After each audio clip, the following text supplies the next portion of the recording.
Hello, we are well through June and it is time for us to talk cross-stitching. I am Karen, the Stitching Owl. And I'm Karen, the Twitchy Stitcher. And together we are Y2K. Your two Karens. So, we have actually a fair amount to talk about today. And I just thought I'd say at the very beginning that one of the things that we really do enjoy is the fact that we have some things that are the same, but a lot of things that are different. Very much so. And that celebrating our differences while making something pretty is one of sort of the things that we want to do through our videos, right? Yeah, very much. Because if I said, you know what, a good 75% and possibly higher at times of my pieces have animals in them. And if I say 75% of yours are fancy ladies. So we're very different. Animals. So, well, there's a little animals. If they're somewhat aquatic oriented, you're okay with this. I like aquatic things. And I do aquatic. I do anything. Yeah, I mean, I've got a platypus going now. So like the animals are really something for me. And I thoroughly enjoy watching your videos. And in part because you're not a carbon copy of me. Right. Like I think it would be very boring if all the floss tubers all wanted to do the same thing, to be honest. I would love watching fancy ladies all day long. Okay, on the other hand, yes. And there certainly are some people that love to do the fancy ladies. Yeah, there are. So, as typical, we have a stack of questions that we're going to go through together, and we'll discuss, and sometimes it'll be more one opinion than the other. If it's something to do with fancy ladies, it's going to be Karen D. If something to do with things with hooves, it'll be me. And then there's times that we're both going to say what our opinions are. So the thing here is they are opinions. We're not telling you what is right or what is wrong. Yes. All we're doing is offering you what our experience has ended up with ourselves. And then you can take it or leave it. And just hopefully you're stitching right now and have a smile or two along the way. Right. Yep. So if we bounce off the whole idea of fancy ladies, today you'll notice that our title is What If? Because that's what I'm putting in the title spot. And there's going to be a lot of questions of what if. So let's see where this goes. So with fancy ladies, very commonly we see, what if I can't fit all of the beads that the pattern calls for? Because the pattern actually will, for the most part, actually show you exactly where it intends the beads to go. Now, do you ever have this problem? I have had it. And what was your solution? I just tend to skip a bead. I just kind of, if it say there's 4 beads required and 3 fit nicely, I just put 3 in. That's simple. As long as there's spaced nicely, you can't tell whether it was supposed to be 4 or 3. And I consistently go with, when we frame a piece, we don't frame the pattern right next to it so that everybody can count. Yeah. Like seriously, who's going to do that? So I'm with you that if so there's supposed to be 7 and 5 fit. The other options, in my opinion, are if you really want the amount of beads that they have, like check and see what size you're using, because size 10s or 11s might not give you, even though that might have been what's called for. If you have a specialty fabric like that's been hand dyed and all the rest of that, sometimes they just get a little bit tighter, and so it can be really helpful to actually seek out 15s. Is there another name for 15s? Hang on. I don't know. They might be called micro beads. There we go. So they are quite tiny and always get a good beading needle no matter what. But sometimes you can just change the size of the beads if you really, really want that. Another thing that I will say is, like, typically if they're just like scattered through the sky as if they're stars or what, you're not going to have this problem. It's just going to be. And if they're just scattered through the sky, do you use one pass through the bead or do you pass through twice? It just depends on the fabric, but I generally just pass through once if the bead is going to be diagonal. But if it's something like in a lady's dress where I want it horizontal, I'll go through and do a cross instead of just a diagonal stitch. So it kind of depends on where it is and what I want it to be. But if they're just scattered, I just do a simple diagonal stitch right through that from one corner to the other corner and go on to the next one. There you go. Yes, like you have choices, and it totally depends. Like, do you want it slanted this way? Do you want it slanted this way? Do you want it up and down? You want it across? You do have control of that. So you can make those choices just by the angle like that you're putting through. So the other thing that I was going to say too is that if you have like a fancy lady that your beads are like a necklace or a waistband, another suggestion I have is actually to make a long strand of beads and couch them on, where you just lay it on the fabric, like actually put X's where they show the beads are supposed to go. Mirroring what's happening. If it's on the skin, you'd continue the skin. If it's on the collar, you'd continue the collar. But then lay it across exactly how you want it, and then choosing the color of the X's that it's over top of. Right. If you have like a single strand of floss that matches that, or it can even just be sewing thread, like 50 weight sewing thread. And every 4 or 5 beads, you put a tiny stitch across. It actually, you can't see that it's there at all. No. It's as if the beads are floating. And it can be a really lovely effect. And it makes it very even. It does. It does. It's like what I was showing on going around a couple of the ornaments that I did on my last video, that it was actually very quick. Yeah. Because all I had to do was to make sure I had enough beads to go all the way around, and then I just zipped. Yeah. Yeah, it's true. And what happens if somebody just doesn't want to use invisible thread? I don't use invisible thread. I use a polyester thread. I do use a beading thread, but it's, in my opinion, the beading thread is just the same as a regular polyester sewing thread. Okay. It's not waxed or anything like that. It might be a little more highly twisted, but it's still just a polyester thread, and I just use either a beige or a gray, and that's all I ever use. To help you know that, in essence, that choice of beige or gray doesn't truly affect the overall look. Karen actually does have an example here that she has beaded, and I challenge you to actually figure out. Can you see? Okay, putting it up further. Yep. Up further. There we go. And we're just going to cover our faces temporarily. There we are. And if you bring it in, you'll see the hairband. So I'm just going to do really close. All beaded in gray. So there's beads throughout this, and like I can feel the beads, and they do glisten when it's a brighter day, but you cannot, yes, you can see the beads there. You cannot tell what color she has used for the beading whatsoever. I think people get a little caught up by that decision. Yeah, and that's a 16 count, and you cannot see the thread. Yep. So you just, like, literally, even when I'm looking like it's right here in front of my eyes, even if I put on magnifying glasses, I can't see the thread. And by the way, that's Anne Boleyn by Ellen Reed of Maximum Cross Stitch, in case you're interested in the pattern.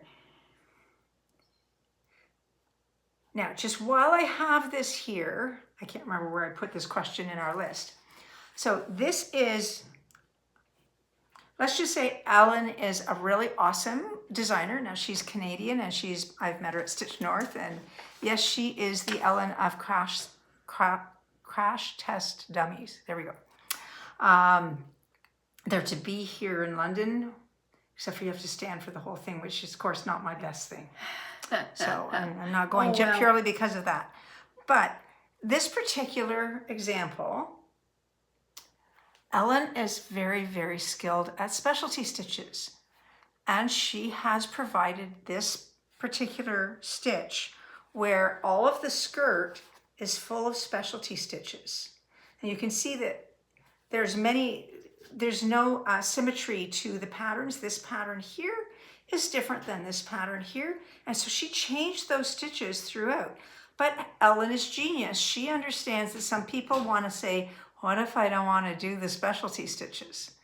And the answer is, you don't have to. Yeah, because here you can clearly see the specialty stitches. Okay, I'm just going to show. If you look down here, you can see that 4 X's actually you're threading into the center hole to create this. I think those are Smyrna crosses. Yeah, that makes sense. So she has specialty stitches throughout this, but she provided us with an option of you don't have to do the specialty stitches pattern.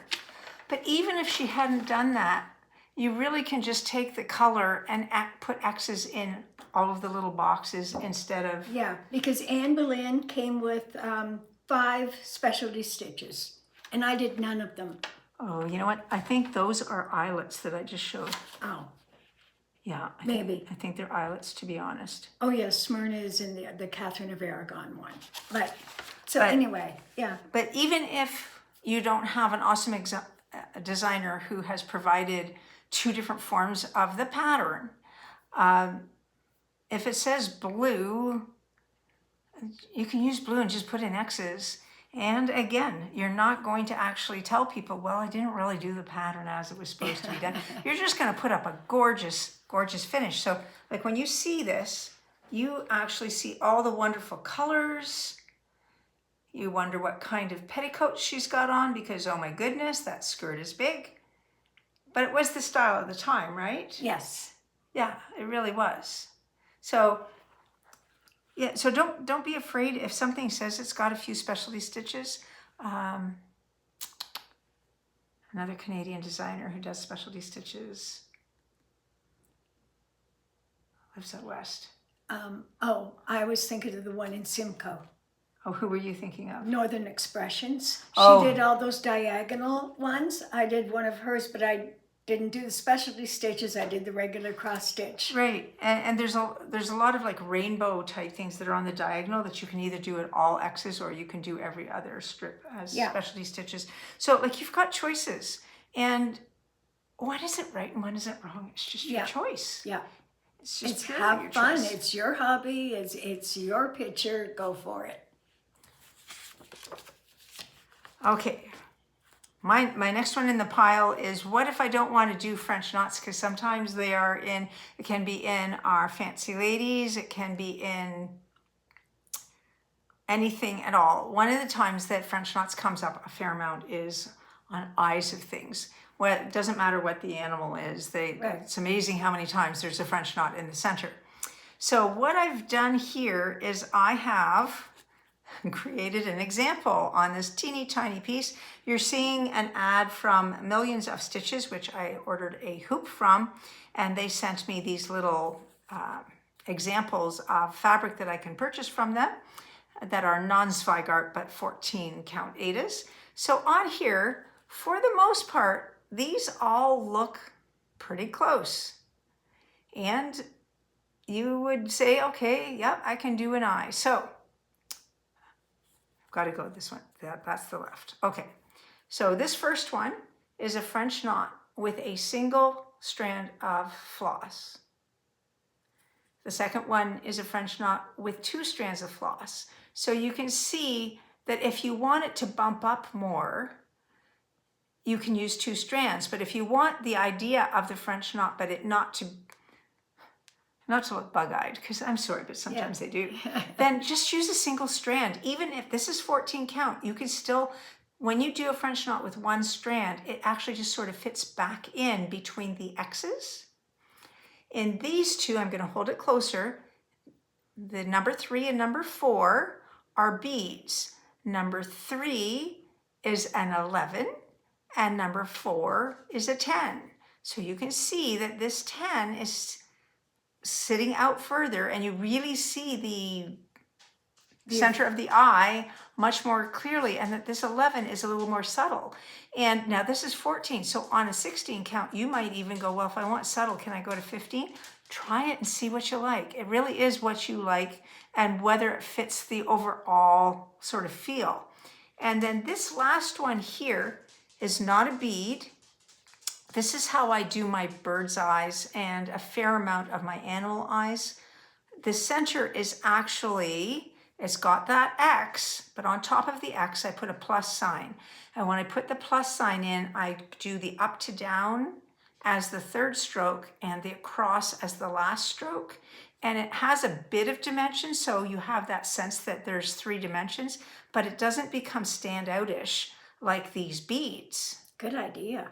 So I find that's the easiest way. And okay, I'm gonna say, sure, it is easier to do this on an even weave or a linen, but as long as you use a needle with a point, you can do it on Aida cloth and not have any problems doing it. I know a couple of the ladies that I stitch with on Saturdays on occasion, they're starting to do it this way because they've seen my work and gone, oh, because one of the things that can happen when you're doing this is if you don't have a really tight weave, if you decide I'm just going to put one white X in there, it's amazing how that one white X just looks like a white X in the middle of all this other stuff, and it doesn't blend in and it doesn't look like an eye, and you're like, what can I do? Well, add the plus sign and you'll feel much better about that. You won't see any of the background fabric coming through for that white that's in the middle of color. So that is my example of, so you can do any of these. Do what makes sense for you. Good use of a sample size of fabric. I thought that worked really well. What I found interesting is that each one of these, the black, so I've got 4 X's and 4 3/4 stitches. I was using 2 strands, which I'm not used to. So my pieces of floss are not cut like super long. They're more like this length. So when I put it in half, it actually took a full strand for each one of those. I use long strands. Well, and that makes sense because you're going to actually end up doubling it, right? Yeah. Right. Okay, now the question of, I've got a really good pattern. Love my fancy ladies, just like Karen D, and I don't want to do Krynic. What am I supposed to do if I don't want to do Krynic? Or right now, I can't get it. Right. Because they've got a second machine so that they can start catching up on back orders, and it's stuck in customs somewhere and they don't know what to do with this. I mean, really. So I'm going to let you take this one away.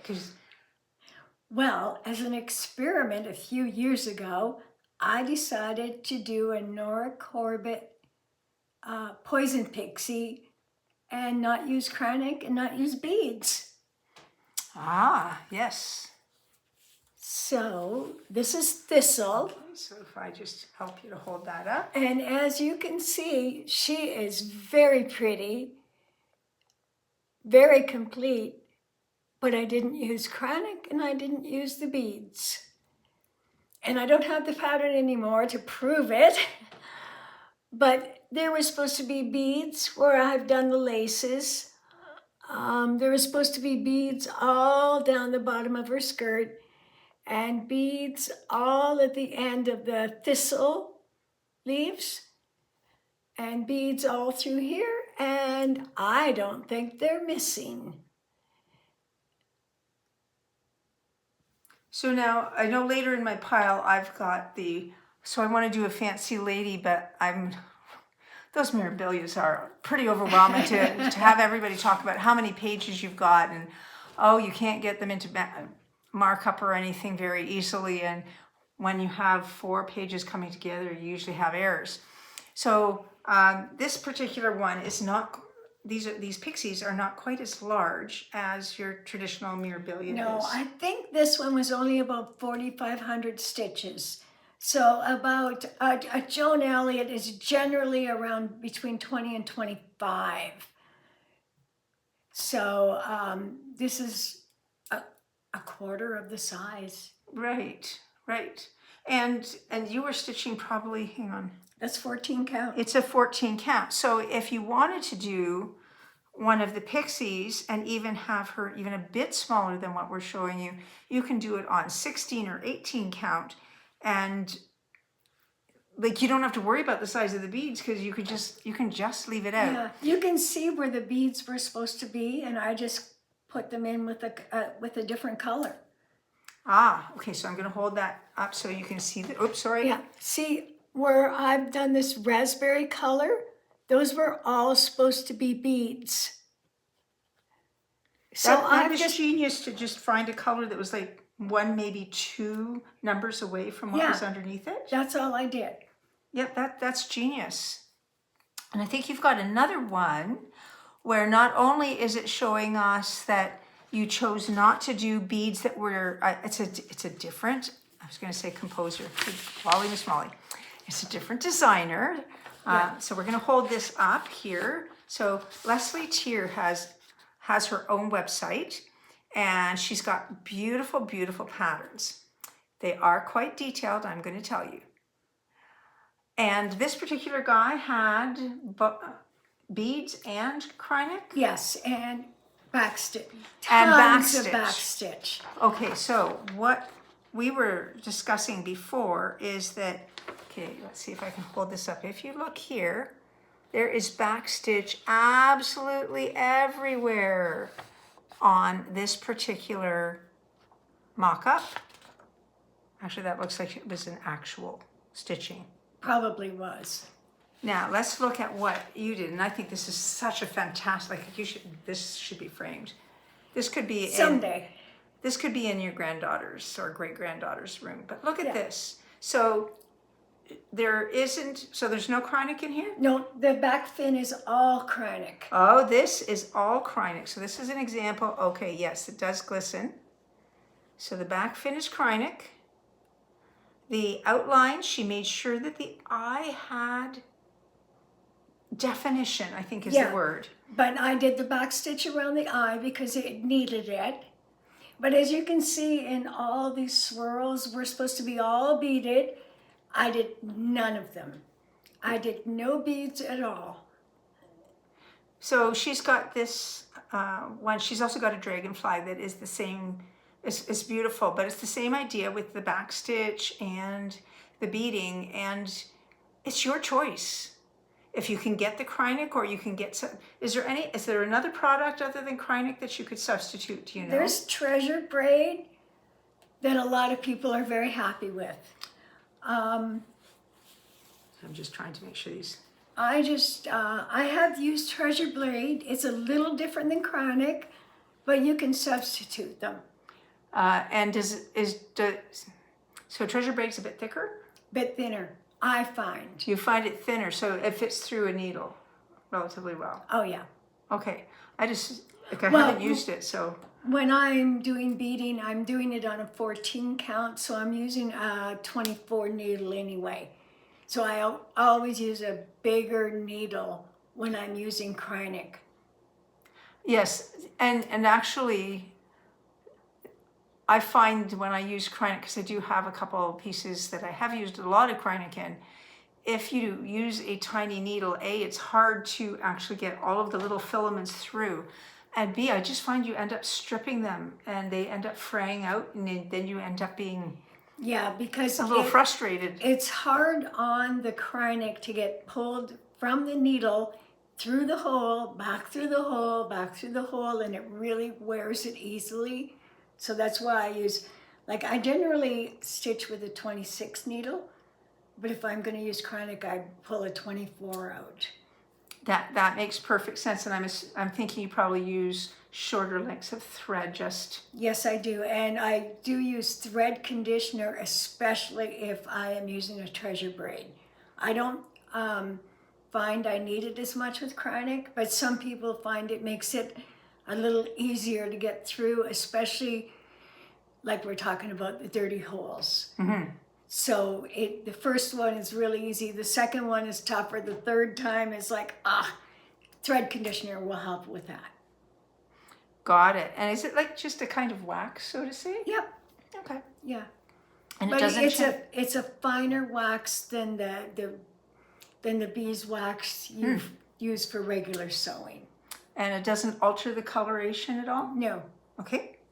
Good to know. Well, I've never had it done that because you use such a fine amount of it.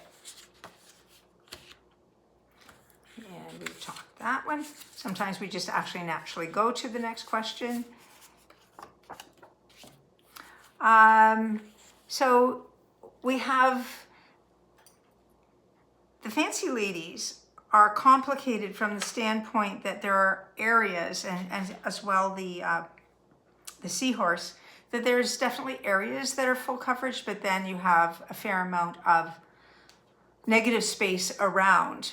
And I know that some of the people that are subscribed to our channels, they might want to try a full coverage, but are thinking, oh my goodness, I don't really want to get into something with 50,000 stitches, because even though this Karen doesn't really think 50,000 stitches is all that many. This one does. There we go. Yes, like if you watch some of the, I've got a British friend, Jen's Stitching Corner, and she's just started one with 1,000,000 stitches. Yeah. Yeah. If I was 20, maybe. But humorously, she informed her daughter that she'd probably be finishing it. And her daughter's not even in high school yet. Right. Oh. And I get it, because there's not that many of us that are monogamous that are floss tubers.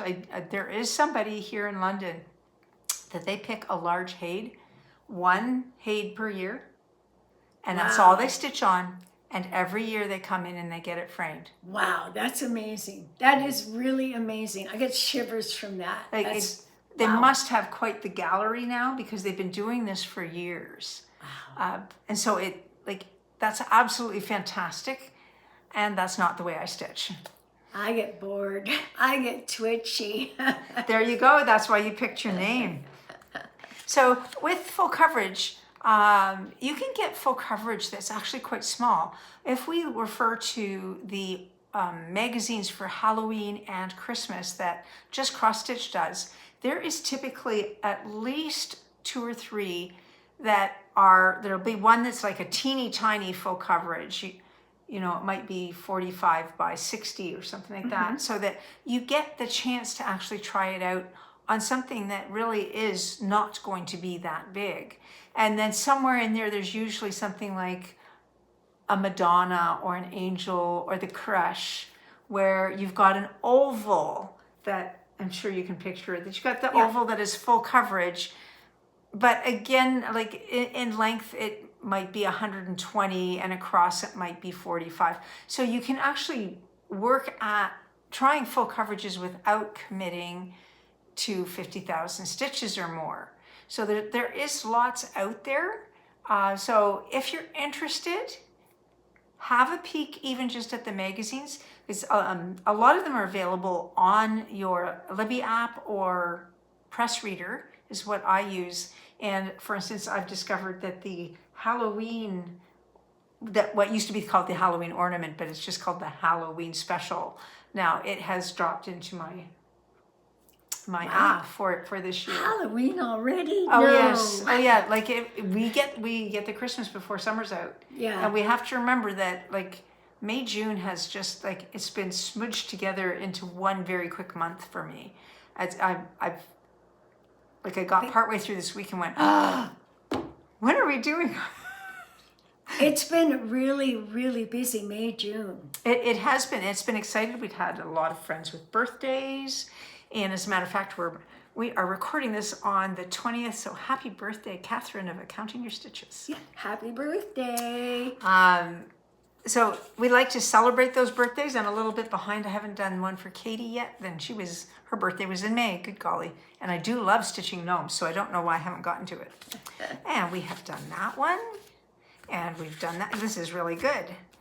Okay, what if I'm having problems seeing to cross stitch? And each of us has some sort of reality that as we mature, that our eyesight changes. And mine started to go quite suddenly. And that's when we discovered that, and I would say over 10 years ago, I might have just gotten to 50, that I had advanced cataracts, that literally I was told I was a week away from having my driver's license pulled. Wow. And so, as it happens, that the dad of some children that I was teaching worked in what we call the IVI clinic here. And he's an eye surgeon. So he said, look, you pick the dates and I'll do your eyes. And so, of course, I said, can we do it like the first day after my June recital? So all the kids have played, because I didn't know how I was going to go through this. It's actually a very easy operation, and I can see perfectly for distance. The only thing that happens is that you can't see super close up unless you have them, like they insert like contact lenses, corrective lenses.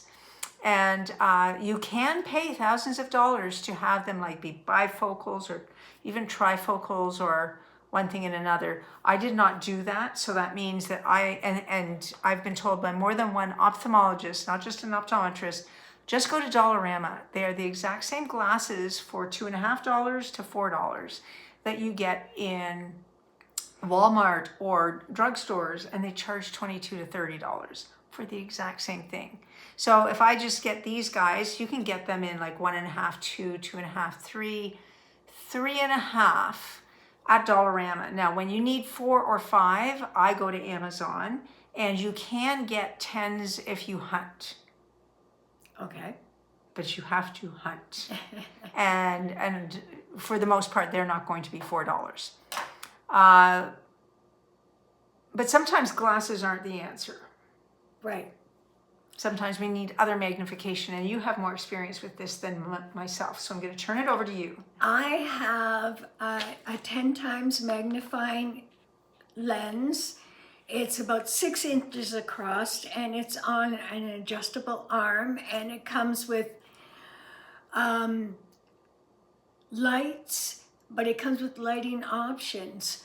So I can either have it as a cool white, and it has degrees, or a warm white, which makes it a yellow tone, and it really relaxes so it's not as stark. So what I do is I have that attached with a metal grip to my side table, and it stretches over where I'm stitching, and I can look right through it, and I can adjust the angle. Now, you mentioned to me when I was talking about bringing this up that there is something to watch out for when you're purchasing these big magnifying. Because sometimes they will say they have 10 times magnification, but it's only a 1-inch circle in the middle of it, and it'll only be a couple times magnification. So you have to make sure it's an overall magnification, and you have to really do your research. It's one of those things, if you're having problems seeing, even all your local LNSs will carry magnifying glasses, and you can check them out to see if the way it's situated, whether it'll suit your stitching style. So I stitch with a floor stand. So it's always in the same position. So the magnification just comes over and it's right in between me and the floor stand, which is how it works well for me. But you have to really play with it. Mm-hmm. Yes. Yes. I mean, on top of like the glasses and the magnifiers, you can make other fairly simple decisions about just going to something that's a larger count, perhaps switching to Ada. Even if you really have been a skilled linen stitcher for years, you might find that you can continue to stitch if you embrace the whole idea of Ada, because you can even get 11 count. Yeah. And you can keep stitching. I would also say that there are new businesses that are doing stamped cross-stitch kits. and they are doing them anywhere from 14 to 20 count, and that in some cases they're actually quite lovely, but it's easier on the eyes than looking at a pattern and then looking back to your stitch and having your eyes adjust going back and forth like that. It's easier if it's just stamped right there. So that is an option if you really love cross stitching and just, wow, this isn't working very well anymore. The only thing, I don't do stamped cross stitch because I'm old, my fingers hurt, my wrists hurt. And I find that the stamped cross stitch, if you have problems with your wrists or fingers, it's because of the paint that's literally ink that's on it, it can be a little harder pulling and pushing the thread through. Right, So if it's you very have- stiff, isn't it? If you have hand problems, that might be something you have to account into it. Right, right. It's true, like needlepoint, when they paint the canvas, it immediately goes stiffer. Yeah. Which means that for the most part, everybody stitches needlepoint in hand or on a wooden frame where they've actually used like furniture tacks to actually keep it. And that becomes something that you pretty much need a system to hold it because it's going to be too heavy for you to hold if you've got a wooden frame. But you do have options. I know that I want to keep stitching for as long as I possibly can. Me too. It sounds funny for a musician to say this, but I'd rather lose my hearing than my eyesight because I have heard music for so long. If I look at the music, I actually can hear it inside my head, even a symphony. So I will never be silent, even if I can't hear a thing. Right. But I know that if I close my eyes, I can picture things, but that would not be, that's not what I want. I want to actually be able to glory in all the color. Like, just think about our palette that's available. It's just amazing. What if I don't want to change colors so often for shading? Because we know that there are certainly many times that your fancy lady has quite a few shades. And sometimes when you're buying off of Etsy, it looks very simple. And then you print out your pattern and you're going, oh, look at this. There's 45 colors here and like 20 colors of green. I just wanted green grass and a tree. Well, I, for one, love using all the colors. So I don't have a problem with that. In fact, I have a project going that is probably 50 colors and probably 30 mixed blend colors. Oh, you do blended colors too. See, I usually pick things that don't have blended colors. I like doing them. So I prefer one strand, therefore blended colors become an issue. Mm-hmm. And I realize what I can do is the bottom cross one color and the top cross the other, but I don't feel it's the same as having them twisted together. Yeah. It doesn't end up with it like, I can't imagine it being as effective. No, I don't think so. Although, like, it is an option for people that prefer one strand. It is an option to do that.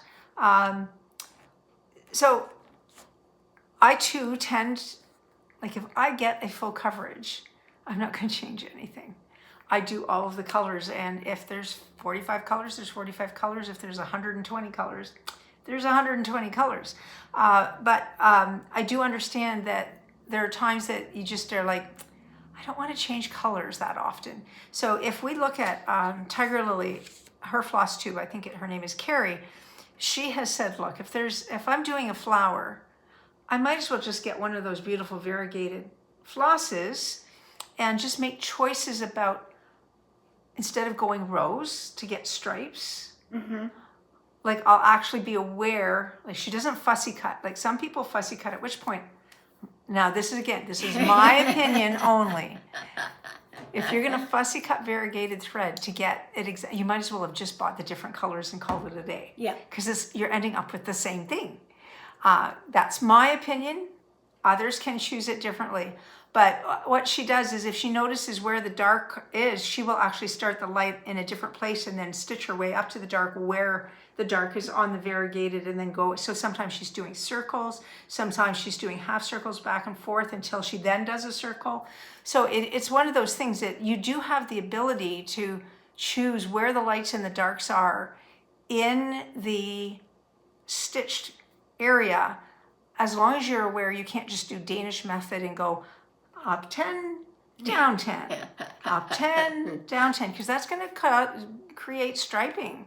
And there are times that that's super effective, but you might not want a striped pumpkin. You might actually want a pumpkin that has some dimension to it. So that's always one of your options. Another thing is to say, well, if there's 5 colors of green in my grass, I can do with 3, so that you're not changing quite as often. You're still changing, you're still getting some of the shading, but you've reduced it by a bit. So that's always an option too, and it is particularly good if you don't want to go shopping for yet more colors. Right.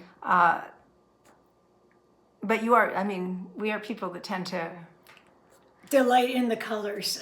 Yeah, we delight in the colors and in having like 500 colors of floss available. Doesn't bother me at all. Yeah, 500 colors is fine. What if I have a lot of floss, but I still don't have the called for colors?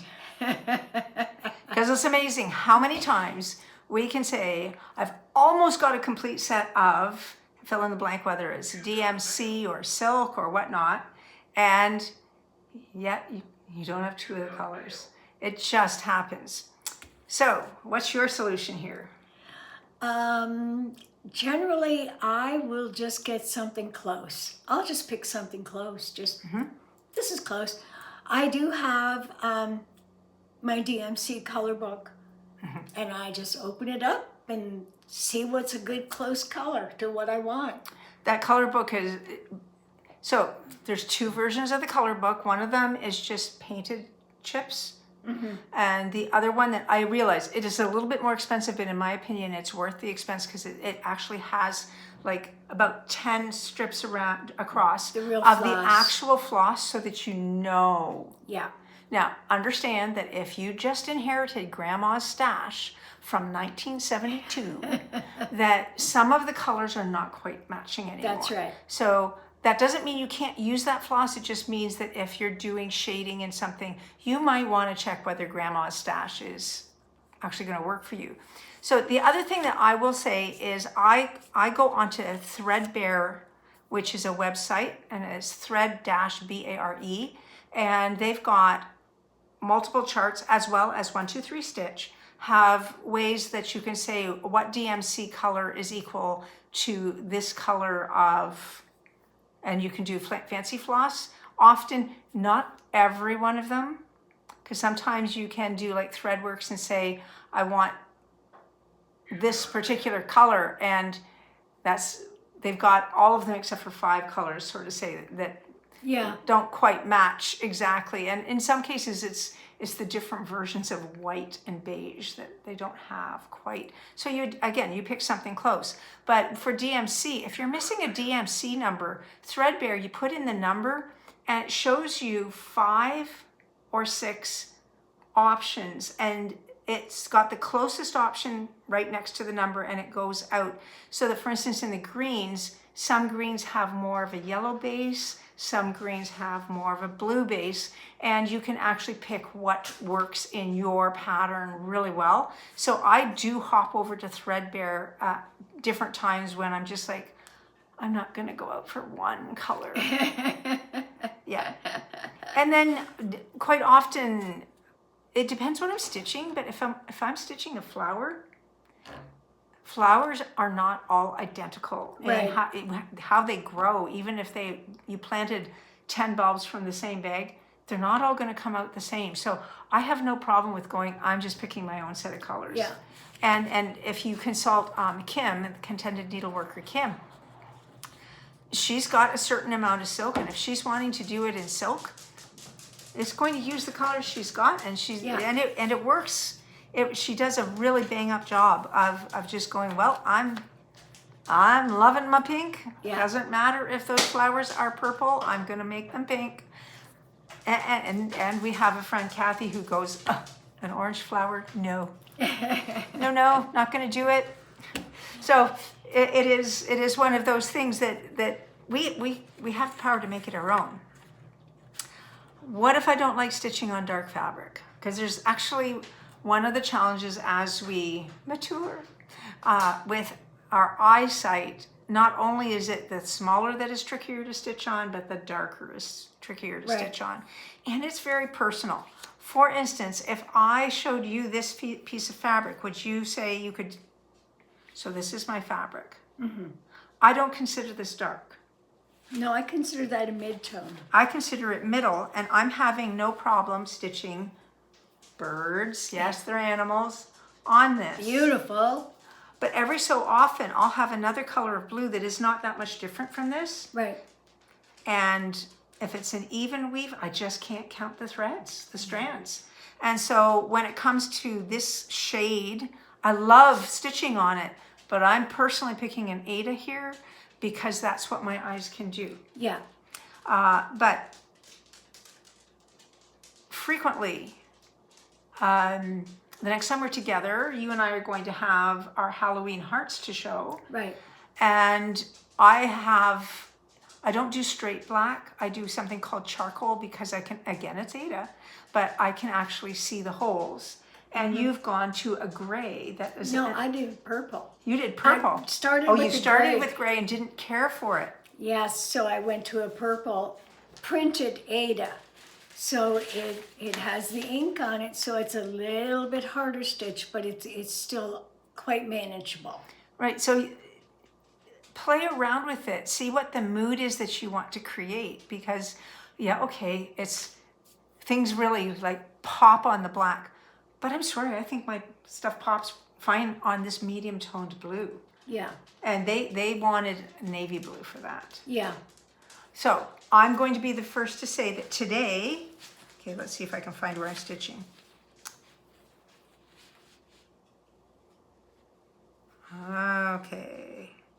Okay, so I started stitching up here, and up here, included in some of the greenery, there was a blue that matched this perfect. So I went to my stash and said, I need a green that's a blue base instead of going to an actual blue. Right.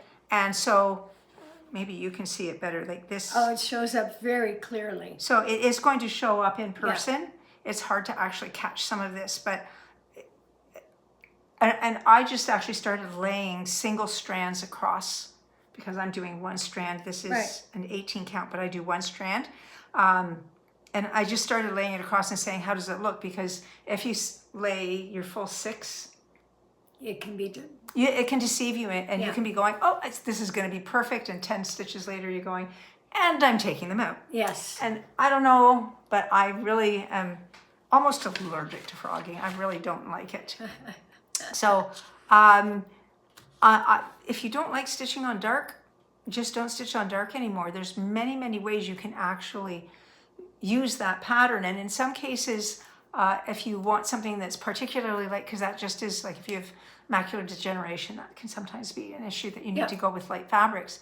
You can always put, like if you're doing a ghost, what I do is I use 415.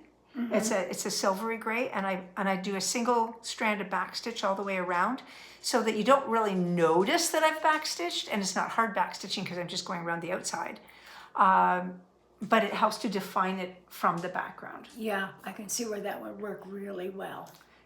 Yeah, and then sometimes you just don't want to go out to get the fabric or one thing and another. Now, I will say we are fortunate that when it comes to fabric, I will say I don't like something that if I hold it up, you can see through it, because then you can't travel at all. It's not forgiving whatsoever. If you're doing an alphabet, every letter is cut and start. But when it comes to fabric and the feel of it, we are fortunate that we can actually go to see what our fabrics are like if we want to, because we have big enough store here. And even though Evertote doesn't lets you through the door. At the door, you can actually have a feel of the fabric. They're very kind there to let you come and see what it is. My suggestion for other people is to get to know the dyers that you want and order something. And once you know that that's the feel that you like, stick with that dyer so that you don't have surprises come. We both like Kaylee's. She's from the sewing shop. The weight of her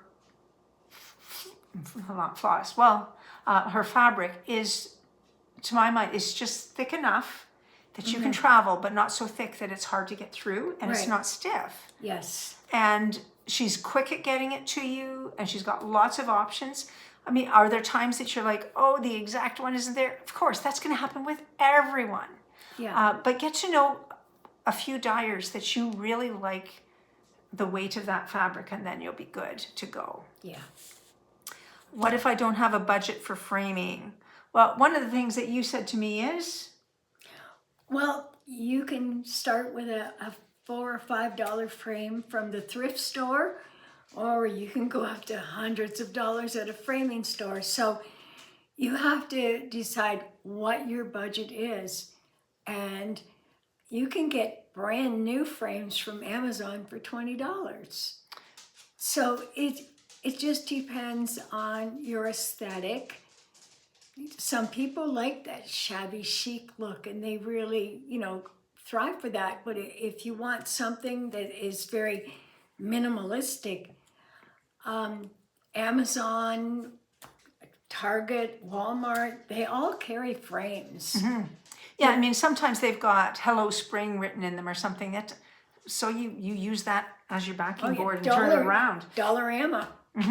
There are times you can actually really luck out with frames, and once you find what you like and you order it in, it's great. Now there are other options. For instance, you can do like a tapestry hanging. I happen to have bell pull ends here, but this works even without bell pull ends. I just ordered some dowels with beads on the end for a couple of hangings.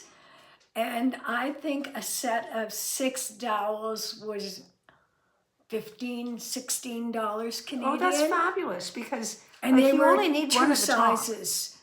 So they were like 9-inch and 12-inch dowels. So yeah. So that's perfect, because like if this hadn't been right, I always have the option of adding like some braid or lace on the side to make it wide so that this doesn't stick out too much.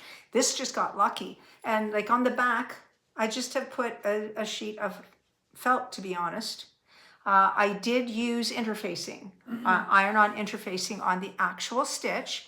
This is an example of something that I stitched in the 1980s, and then yes, actually, it was the decade of the teddies. It was the decade of the teddies, and everything being back stitched in 3371, and it is. Yes. This is also an example where, when you actually look at it, you can see that I'm not going to actually perfectly center this because this part sticks out.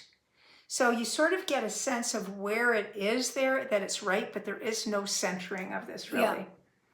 Yeah. So sometimes you can't get a perfect center. And then if it's like, this is something that I do on the regular, this is really just a very large ornament. And then I personally love beading, and Karen has given me even more beads today. So I'm just enjoying using them. And again, I have felt on the back. I personally don't use glue, but you know what? If you want to use glue, because I was brought up sewing by hand from the time I was 5. That's what happens when your grandma lives with you. Yes. And she did entire quilts by hand. So that is second nature to me. And I started doing French knots when I was 7. They were not good French knots. It took, I'd say 3-4 years before I started to get things that didn't pull through. And by the time I was 15 and getting into cross stitch, because they started to have books in cross stitch when I was a teenager, that was the Gloria and Pat days, and Leisure Arts. Then they actually started looking good. But so I'll say to people, if you don't like French knots because you're pulling them through and one thing and another, the more you do them, the better they'll get. It's not like anything. If you practice a bit. Well, see, we grew up before we learned it was hard to do. Yep. So we were just expected to do them, so we did them. No one told us it was hard to do them. Well, no, and they weren't specialty stitches. I mean, I started with the lazy daisy stitch Yeah. and a cross stitch and I was started with those 2 stitches on gingham. With the lazy, we made a loop, and then we tethered it in one end of the diagonal of the box, and then we tethered it in the other end, and we just used our needle to make the loop look pretty, and on we went. Yeah. I started embroidering when I was 11 or 12 because I was a country kid, so we had a 4-H club. And one session was I'm learning how to embroider. So we learned at that age to embroider.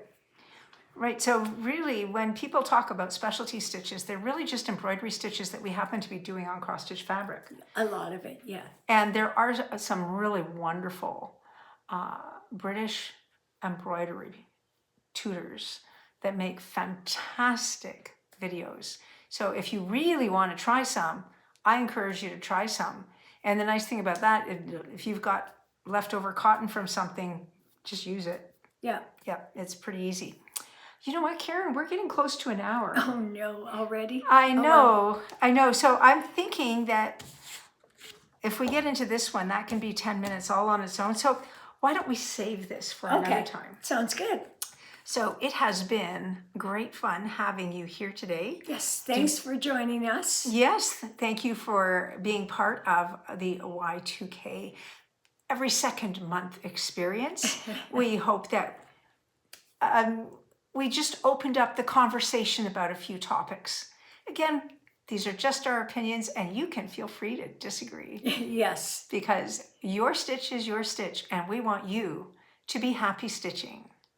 So for now, we're going to say goodbye from Karen the Stitching Owl. And the Twitchy Stitcher. Bye. Bye-bye.